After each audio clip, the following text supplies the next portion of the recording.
नाजरीन अस्सलाम वालेकुम। IND टुडे न्यूज़ में आपका खैर मकदम करते हैं।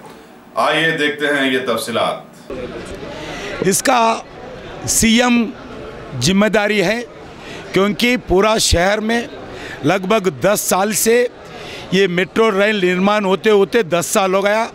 अभी थोड़ा एक लाइन को प्राइम मिनिस्टर जी आके शुरू किया है।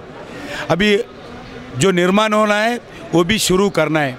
दूसरा, हैदराबाद में पुराने शहर के अंदर एक पिलर अभी दही नहीं डाले, एक पिलर का फाउंडेशन नहीं हुआ। इसका जिम्मेदारी मजलिस पार्टी है और मुख्यमंत्री है, दोनों फ्रेंडली पार्टी से, दोनों मिलजुल के इलेक्शन में लड़ने वाला है। हमारा फ्रेंडली पार्टी बोल के मुख्यमंत्री बोलते हैं, MIM पार्टी बोलते हैं। दोनों जिम्मेदारी है हैदराबाद पुराने शहर में जो मेट्रो लाइन अभी तक प्रारंभ नहीं हुआ। अगर आज भी शुरू किए तो और उसके लिए 5 से 6 साल 10 साल लगता है, क्योंकि हैदराबाद में अभी 10 साल हो गए ये काम शुरू करके। ये पुराने शहर के जनता को जरूरत नहीं है क्या विकास, ये MIM पार्टी बोलना है, TRS पार्टी बोलना है।